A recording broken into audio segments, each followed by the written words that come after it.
आज का हमारा टॉपिक है trigger.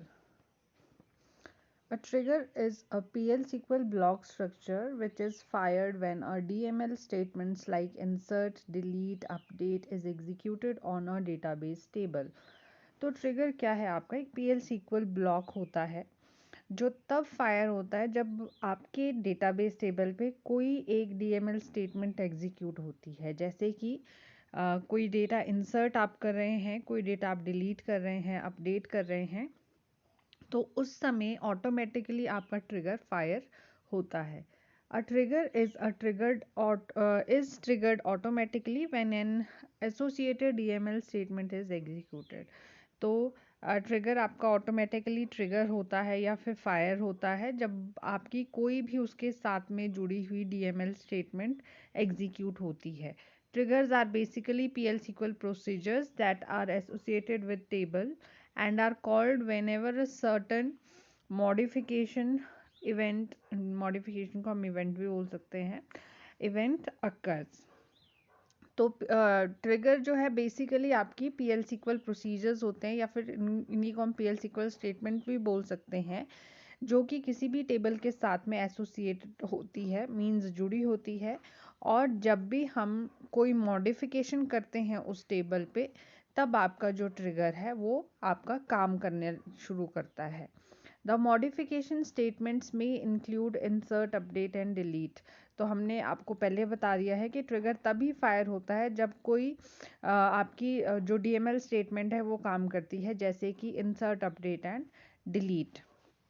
Triggers are stored programs which are automatically executed or fired when some events occur।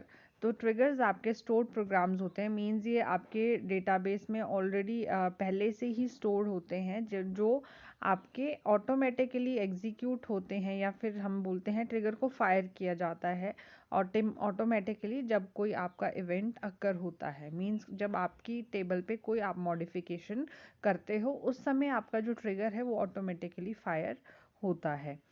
Triggers are in fact written to be executed in response to any of the following event। तो triggers को हम कुछ ऐसे particular कार्य करने के लिए right करते हैं, जैसे कि यहाँ नीचे दिए गए हैं इवेंट्स आपके। जब जब ये इवेंट्स अक्कर होते हैं तब तब आपका जो ट्रिगर है वो फायर होता है। तो फर्स्ट है आपका डेटा मैनिपुलेशन DML स्टेटमेंट। जब भी आपकी डेटा मैनिपुलेशन स्टेटमेंट काम करती है, जैसे डिलीट, इंसर्ट और अपडेट आप करते हो डेटा को, उस समय ट्रिगर फायर होता है। A database definition DDL statement creates, alter और ड्रॉप। जब आपकी DDL स्टेटमेंट काम करती है, मान लो आपने कोई टेबल क्रिएट किया, आप जो क्रिएटेड टेबल है उसको आप अल्टर कर रहे हैं या आप किसी भी चीज़ को ड्रॉप करना चाहते हैं, उस समय भी ट्रिगर फायर होता है आपका।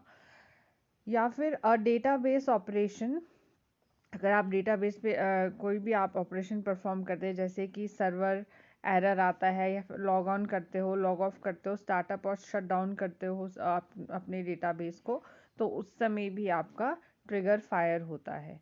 Triggers could be defined on table, view, schema और database with which the event is associated. तो ट्रिगर को आप किसी भी टेबल पे डिफाइन कर सकते हैं, या फिर व्यू, या फिर जो आपका स्कीमा होता है, या फिर जो पूरे का पूरा डेटाबेस होता है, उसमें जितने भी आप इवेंट उस डेटाबेस के साथ में इवेंट्स आपके जुड़े होते हैं, उन उन इवेंट्स के साथ में आप ट्रिगर्स को भी डिफाइन कर सकते हैं किसी भी टेबल, स्कीमा, व्यू या फिर डेटाबेस में। तो बेनिफिट्स क्या है ट्रिगर के? ट्रिगर को हम क्यों क्रिएट करते हैं? बेनिफिट्स हैं इसके। Triggers can be written for the following purposes. First is generating some derived column values automatically. अगर आप किसी पर्टिकुलर कॉलम्स की वैल्यू को ऑटोमेटिकली ड्राइव करना चाहते हैं, जनरेट करना चाहते हैं कुछ वैल्यूज़ को, तो आप ट्रिगर की मदद से कर सकते हैं। एनफोर्सिंग रेफरेंशियल इंटीग्रिटी, आपने टेबल पे अगर रेफरेंशियल इंटीग्रिटी अप्लाई करनी है तो आप ट्रिगर्स की मदद से करते हैं। इवेंट लॉगिंग और storing information on table access. तो अगर आपने कोई भी इंफॉर्मेशन या फिर लॉगिन इंफॉर्मेशन है आपकी टेबल पे, तो उसके लिए भी आप ट्रिगर का इस्तेमाल कर सकते हैं। ऑडिटिंग के लिए ट्रिगर्स यूज़ होते हैं, मींस कोई भी डेटाबेस में आपने डेटा को अपडेट किया है, उसको कौन से समय पे कौन सा इवेंट अकर हुआ है उसकी पूरी डिटेल रखने के लिए, जिसको ऑडिटिंग बोलते हैं।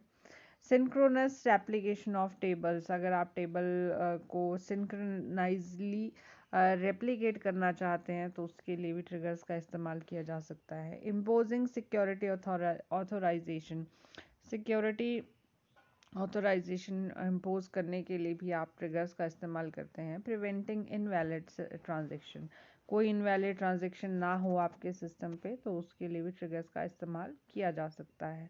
तो ये थे सारे पर्पसेस जिनके लिए आप स्पेशली ट्रिगर्स को राइट करते हैं। तो ये बेनिफिट्स भी है ट्रिगर्स के। Next is different types of trigger in PL SQL. PL SQL में कौन कौन से आपके टाइप्स है ट्रिगर्स के। PL SQL has 4 types of trigger which are given below. तो आपके पास 4 तरीके के होते हैं ट्रिगर्स। तो फर्स्ट है आपका row level triggers and statement level triggers. तो रो लेवल और स्टेटमेंट लेवल ट्रिगर्स क्या होते हैं। A statement level trigger is fired once on behalf of the triggering statement, regardless of the number of rows in the table that the triggering statement affects. तो जो आपके एक statement level trigger होता है वो आपका सिर्फ एक बार ही ट्रिगर होता है, ठीक है। मीन्स अब मान लो जितनी मर्जी आपकी रो अफेक्ट हो रही है टेबल में, उससे कोई फ़र्क नहीं पड़ता है। तो पर जो आपका स्टेटमेंट लेवल ट्रिगर होता है वो सिर्फ एक बार ही आपका फायर होगा, ठीक है। चाहे जितनी मर्जी रोज आपकी अफेक्ट हो रही है किसी भी स्टेटमेंट से। और row trigger fire once for each row affected by the triggering event. पर जो रो ट्रिगर्स होते हैं आपके, वो क्या होते हैं, जब जितनी बार आपकी रोज अफेक्ट होती हैं, मान लो आपने एक रो इंसर्ट की तो आपका ट्रिगर फायर हुआ, फिर आपने दूसरी रो इंसर्ट की तो आपका ट्रिगर फायर हुआ। हर बार जितनी बार भी आपकी रो अफेक्ट हो रही है आपके ट्रिगरिंग इवेंट की वजह से, तो उतनी बार आपकी जो ट्रिगर है वो फायर होगा। तो यही फ़र्क है आपका रो लेवल और स्टेटमेंट लेवल में। स्टेटमेंट लेवल में सीधा सा हो रहा है, आपकी एक स्टेटमेंट आपने इशू की और आपने उस स्टेटमेंट से जितनी मर्जी रोज़ आपकी अफेक्ट हो रही है, पर आपका जो ट्रिगर है वो सिर्फ एक बार ही फायर होगा। और रो लेवल ट्रिगर जो होता है वो हर एक बार आपका फायर होगा जितनी बार आपकी रो अफेक्ट होगी ट्रिगरिंग इवेंट की मदद से। Next is before and after trigger. तो बिफोर एंड आफ्टर ट्रिगर्स क्या होते हैं। Before triggers run the trigger action before the triggering statement is run.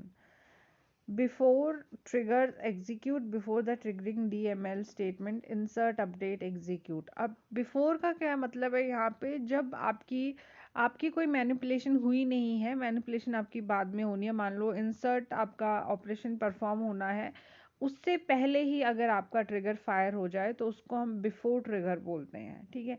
क्योंकि ट्रिगर पहले इसमें फायर हो जाएगा और आपका जो इवेंट है वो बाद में अक्कर होगा। आपने अगर इंसर्ट करना है, अपडेट करना है, डिलीट करना है, वो ऑपरेशन आपका बाद में परफॉर्म होगा, पर ट्रिगर आपका पहले आपका एग्जीक्यूट हो जाएगा। आफ्टर में क्या होगा, बाद में आपका फायर होगा आपका trigger. After trigger runs the trigger action after the triggering statement is run. After trigger execute after the triggering DML statement insert update delete executed, ठीक है। तो इसमें क्या है, आफ्टर लेवल जो आफ्टर ट्रिगर जो आपका है वो ट्रिगरिंग एक्शन उसका पहले ही बाद में परफॉर्म होता है जब ट्रिगरिंग स्टेटमेंट रन होती है। जैसे कि आपकी जो डीएमएल स्टेटमेंट है इंसर्ट अपडेट डिलीट, तो इसमें क्या होगा, पहले आप जब आपकी ये इंसर्ट अपडेट डिलीट जो स्टेटमेंट है ये अपना काम कर देगी, उसके बाद जो आपका ट्रिगर है वो फायर होगा। तो ये बिफोर एंड आफ्टर का है। बिफोर आपका ट्रिगर पहले फायर हो जाता है और आफ्टर आपका ट्रिगर स्टेटमेंट जब आपकी एग्जीक्यूट होती है उसके बाद फायर होता है। तो नेक्स्ट है आपका instead of trigger. Instead of trigger क्या होता है। Instead of triggers describe how to perform insert, update and delete operations against view that are too complex to support these operations natively. तो instead of trigger जो आपके होते हैं वो ये describe करते हैं कि कैसे आपका इंसर्ट या फिर अपडेट या फिर डिलीट ऑपरेशन परफॉर्म होना है अगेंस्ट व्यू जो कि आपके कॉम्प्लेक्स कॉम्प्लेक्स मतलब जो मुश्किल से बनते हैं, ठीक है, जो मतलब बहुत बड़े आपके व्यूज़ होते हैं, उन व्यूज़ पे कैसे आपका डिलीट या फिर अपडेट या फिर डिलीट ऑपरेशन आपका परफॉर्म होना है, वो आपके इंस्टेड ऑफ ट्रिगर डिस्क्राइब करते हैं. Instead of triggers allow application to use a view as the sole interface for all SQL operation insert, delete, update and select. तो instead of trigger क्या करता है, इसकी मदद से जो आपकी एप्लीकेशन होती है वो व्यू को एज अ सोल इंटरफेस देखती है किसी भी सीक्वल ऑपरेशन को परफॉर्म करने के लिए. ठीक है, व्यू क्या होता है, व्यू एक्चुअल में टेबल नहीं है, व्यू है जो एक्सट्रैक्ट हम इंफॉर्मेशन कर रहे हैं उसके हिसाब से जो हमारे सामने टेबल क्रिएट हो रहा है, that is called a view. Actual में ये टेबल नहीं है पर ये हमें टेबल की तरह ही दिखाई देता है. तो उस पे आपके जितने भी सीक्वल ऑपरेशन होने हैं वो इंस्टेड ऑफ ट्रिगर डिस्क्राइब करता है कि कैसे होने हैं. तो ये थे आपके types of triggers. Triggers on system events and user events. तो जो आपके ट्रिगर्स होते हैं सिस्टम इवेंट्स और यूज़र इवेंट्स, वो क्या है, you can use triggers to publish information about database events to subscribers. System events are, for example, database startup is shutdown, data guard rule transitions, etc., and user events and user log on and log off, DDL statement alter, drop, etc. तो आपके जो system events और user events पे आपके जो trigger होते हैं वो हम किसी भी इवेंट डेटाबेस इवेंट्स की कोई भी इंफॉर्मेशन पब्लिश करनी है सब्सक्राइबर्स के लिए, उसके लिए उसका इस्तेमाल करते हैं.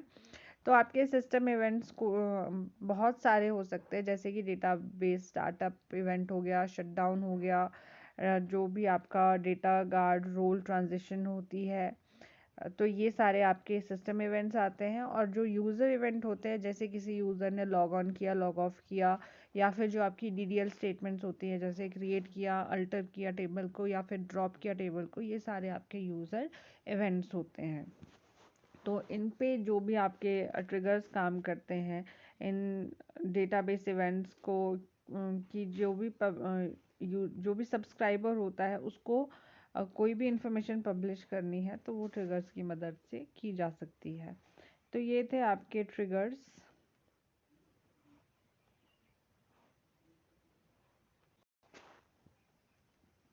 Next is cursors. We can manipulate the information within a SQL statement by means of assigning a name to a select statement. This concept is known as a cursor. तो हम SQL स्टेटमेंट में जो भी आपकी information आपकी आती है, ठीक है, आप उसको मैनिपुलेट कर सकते हैं उस स्टेटमेंट को कोई भी एक नाम असाइन करके या फिर उस स्टेटमेंट को सिलेक्ट स्टेटमेंट का नाम असाइन करके. तो इस जो पूरा कॉन्सेप्ट है किसी भी सीक्वल स्टेटमेंट को सिलेक्ट स्टेटमेंट का नाम असाइन करने का जो कॉन्सेप्ट है उसको हम कर्सर बोलते हैं. A cursor is used for processing individual rows returned as a result for a query. तो कर्सर जो है कहाँ पे इस्तेमाल होता है, जब आपकी क्वेरीज के रिजल्ट के से हमें कोई एक इंडिविजुअल रो मिलती है, उस रो को प्रोसेस करने के लिए हम कर्सर का इस्तेमाल करते हैं. Cursor is a work area which Oracle reserves for internal processing of SQL statement. तो कर्सर एक्चुअल में एक वर्क एरिया है जो कि ऑरिकल जो आपका डेटाबेस है वो रिजर्व करता है आपकी सीक्वल स्टेटमेंट की इंटरनल प्रोसेसिंग के लिए. ठीक है, तो कर्सर सिंपली क्या है, जब आपकी सीक्वल स्टेटमेंट्स प्रोसेस हो रही होती है तो उस समय जो एक रिजर्व्ड एरिया है उस प्रोसेसिंग के लिए, वो रिजर्व्ड एरिया को हम कर्सर कहते हैं. This work area is private for Oracle's. This work area is private for Oracle reserved are called cursor. तो इस पर्टिकुलर वर्क एरिया को जो ओरेकल रिजर्व करता है उसको हम कर्सर कहते हैं। A cursor holds the row one or more return by the sequel statement. अब जो ये कर्सर ये कौन सी रोज को होल्ड करता है, जो सीक्वल स्टेटमेंट द्वारा रिटर्न की जाती है, चाहे वो एक सिंगल रो है या फिर एक से ज़्यादा रोज हैं आपकी। The set of rows the cursor holds is refer to as a active set. तो जो सेट ऑफ रोज जो आपका कर्सर में प्रेजेंट होता है सीक्वल स्टेटमेंट की प्रोसेसिंग के बाद, उसको आप एक्टिव सेट बोलते हैं। You can name a cursor so that it could be referred to in a program to fetch and process the row returned by the SQL statement। तो हम किसी भी कर्सर को कोई भी नाम दे सकते हैं, ठीक है, ताकि हम जो भी रोज हमारी रिटर्न हुई है सीक्वल स्टेटमेंट से, उन रोज को हम फेच कर सके प्रोग्राम की मदद से। वन एट अ टाइम, तो हम एक समय पे एक ही रो को फेच कर सकते हैं। तो there are two types of cursor. तो दो तरीके के कर्सर होते हैं, एक इम्प्लिसिट और एक एक्सप्लिसिट कर्सर। तो फर्स्ट हम करेंगे implicit cursors. Implicit cursors are automatically created by PL SQL whenever an SQL statement is executed. तो जब जब आपकी और कोई SQL स्टेटमेंट एग्जीक्यूट होती है PL SQL में, तो ऑटोमेटिकली जो कर्सर वहाँ पे आपका क्रिएट होता है उसको हम इम्प्लिसिट कर्सर कहते हैं। तो ऑटोमेटिकली क्रिएटेड जो कर्सर है आपका, जब भी आपकी सीक्वल स्टेटमेंट प्रोसेस होती है PL SQL में, तो वो आपका इम्प्लिसिट कर्सर होता है। Programmers can not control the implicit cursor and the information in it. तो प्रोग्रामर्स के पास इम्प्लिसिट कर्सर का पूरा कंट्रोल नहीं होता है।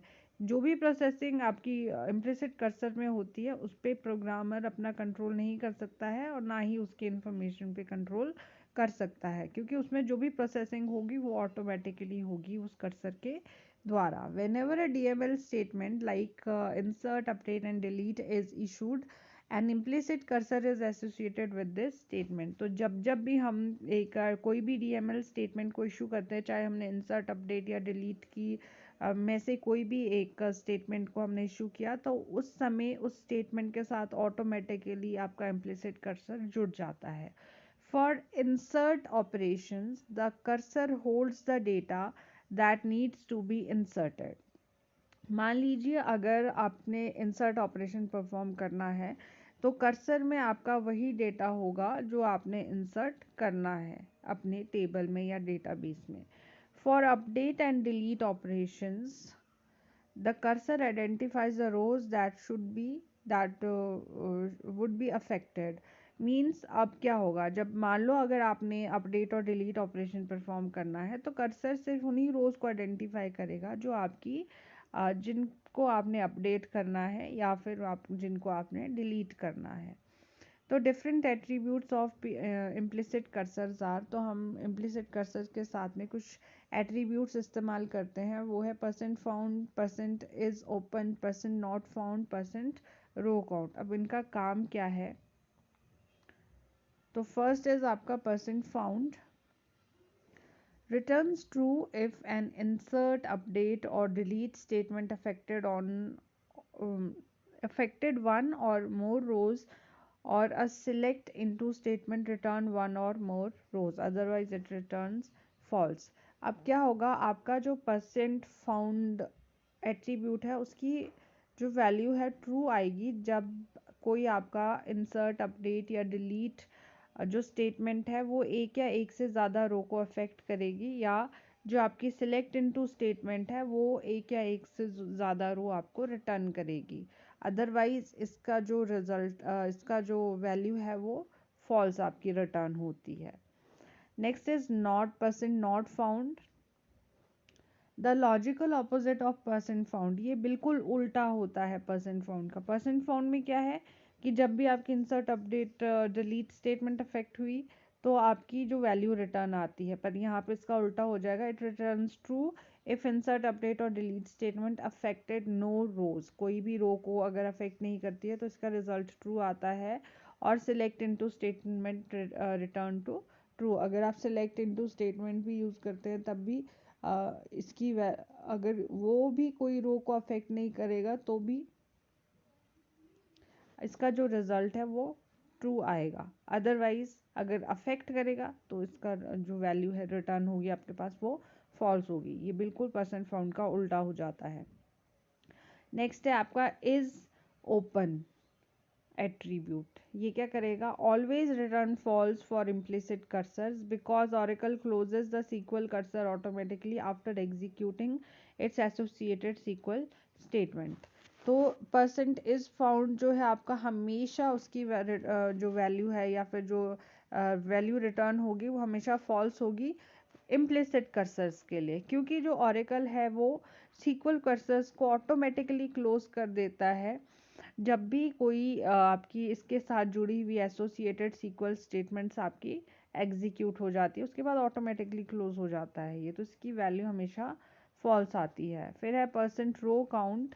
तो रो काउंट जो आपका एट्रीब्यूट है उसका कैसे वो वैल्यू आपको रिटर्न करेगा, returns a number of rows affected by an insert, update or delete statement or returned by the select into statement।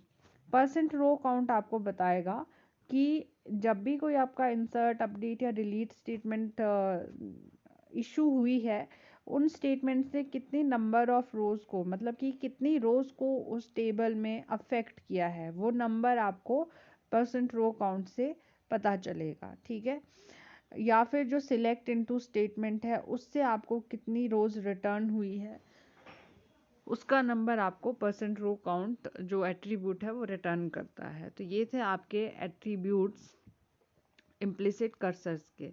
अब next is explicit cursor. The explicit cursors are defined by programmers to gain more control over the context area।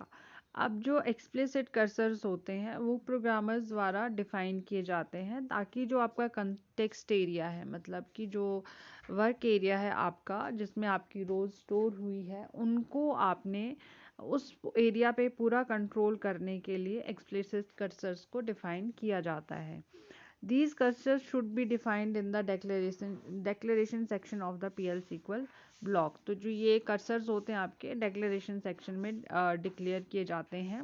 It is created by a select statement which returns more than one row। तो ये जो आपका cursors है वो select statements के से create किए जाते हैं जो कि आपके पास एक या एक से ज़्यादा rows को return करते हैं। अब है जी सिंटेक्स ऑफ एक्सप्लिसिट कर्सर्स आपके। तो सिंटेक्स कैसे है इसका, cursor, cursor name is select statement और फिर ये सेमीकोलन से इसको टर्मिनेट करेंगे स्टेप्स को। तो ये कर्सर कीवर्ड से कर्सर आपका क्रिएट होगा, फिर उसका नाम हम देंगे, फिर इज स्टेटमेंट कीवर्ड लिखेंगे और फिर उसके बाद सिलेक्ट स्टेटमेंट का इस्तेमाल करेंगे। तो स्टेप्स क्या है, you must follow these step while working with an explicit cursor. तो जब भी हम एक्सप्लिसिट कर्सर के साथ में काम करते हैं तो हमें कुछ स्टेप्स फॉलो करने होते हैं। तो first is declare the cursor. It is use to initialize the memory and defines the cursor with a name and the associated select statement। तो declare section में हम cursor को इनिशियलाइज करते हैं जहाँ पे भी हमने कर्सर को स्टोर किया होता है उस मेमोरी में, और हम कर्सर को नाम देते हैं एक, और उसके साथ में कोई भी सिलेक्ट स्टेटमेंट जो भी हमने इस्तेमाल करनी होती है उसको जोड़ देते हैं। फिर ओपन द कर्सर, उसके बाद it is use to allocate memory for cursor and make it easy to fetch the rows return by the SQL statements into it. Next होता है कि हमें कर्सर को ओपन करना होता है। मींस ओपनिंग का यहाँ पे मतलब है कि हम कर्सर को मेमोरी एलोकेट करते हैं ताकि हम जो भी सीक्वल स्टेटमेंट से रोज रिटर्न हुई है उनको हम इजीली फेच कर सके। Next is fetch the cursor. It is used to retrieve the data by access one row at a time। These are now called as an active set। Fetching data from the cursor is a record level activity। That means we can access the data in the record by record। तो जब fetch the cursor से क्या होगा, जो भी हमने data retrieve किया है उसमें से हमने हर एक रो को एक एक करके फेच करना है, ठीक है। तो इस समय जितनी भी रोज़ प्रेजेंट होगी आपकी कर्सर में, वो आपकी एक्टिव सेट्स होती हैं। जब भी हम कर्सर से डेटा को फेच करते हैं तो वो रोल रिकॉर्ड लेवल एक्टिविटी होती है, जिसका कि मतलब है कि हम रिकॉर्ड बाय रिकॉर्ड डेटा को एक्सेस कर सकते हैं। Next is close the cursor. Cursor को क्लोज करना है। It is use to release the allocated memory. Close का मतलब है कि जो भी हमने मेमोरी एलोकेट की है कर्सर के लिए, या फिर जो रोज़ हम रिटर्न करके स्टोर करना चाहते हैं कर्सर में, उस मेमोरी को हमने रिलीज करना है। अब once all the record is fetched, we need to close the cursor so that the memory allocated to this context area will be released। जब एक बार हम पूरी की पूरी रोज़ को फेच कर देते हैं उस कर्सर से, तो उसके बाद हमें उस कर्सर को क्लोज करना होता है, ताकि जो हमने मेमोरी एलोकेट की है उस पर्टिकुलर कंटेक्स्ट एरिया के लिए, उसको हम रिलीज़ कर सके। तो इस तरीके से हम एक्सप्लिसिट कर्सर के साथ में काम कर सकते हैं। अब यहाँ पे ये डिफरेंस दिया है ट्रिगर्स वर्सेस कर्सर्स, तो इसको भी हम कर देते हैं। ट्रिगर्स क्या है? Triggers are named PL SQL block, cursor are temporary work area. तो ट्रिगर्स आपके पीएल सीक्वल ब्लॉक्स होते हैं जिनको हमने कोई ना कोई नाम दिया होता है, और कर्सर आपका कोई भी टेम्प्रेरी वर्क एरिया होता है। Triggers are stored in database. Cursors are not stored independently in the database. तो triggers को हम database में store करते हैं, पर cursors को हम independently database में store नहीं करते। Triggers can B invoked automatically. तो हम ट्रिगर्स को ऑटोमेटिकली कॉल कर सकते हैं जब भी हम चाहे, पर we can create cursors both implicitly and explicitly, और कर्सर्स को हम इम्प्लिसिटली या एक्सप्लिसिटली क्रिएट करते हैं। Triggers can not take parameters. आप ट्रिगर्स में कोई भी पर्टिकुलर पैरामीटर नहीं दे सकते हैं। Cursor can take parameters. Cursor को में पैरामीटर्स कर्सर जो है वो पैरामीटर्स ले सकता है, मतलब कि अगर आप कोई वैल्यू पास करना चाहते हैं कर्सर में, तो आप वैल्यूज़ पास कर सकते हैं। Triggers are use to enforce data integrity. Triggers का इस्तेमाल डेटा इंटीग्रिटी को एनफोर्स करने के लिए किया जाता है। Cursors are use to process the result of a query. Cursors का इस्तेमाल किया जाता है ताकि जो आपकी क्वेरी का रिजल्ट है उसको आप प्रोसेस कर सकें। तो ये था difference between cursors and triggers, और यही था आपका पूरा टॉपिक, जिसमें हमने थोड़ा सा ट्रिगर्स को डिफाइन किया है, टाइप्स ऑफ ट्रिगर्स बताया है, बेनिफिट्स क्या है ट्रिगर्स के वो बताया है, और कर्सर्स क्या है, टाइप्स क्या है कर्सर्स के, और कर्सर के जो टाइप है उसके साथ में कौन कौन से एट्रीब्यूट्स यूज़ करते हैं, और difference between cursors and triggers बताया है। तो यहाँ पे कोई भी डाउट है तो आप पूछ सकते हैं।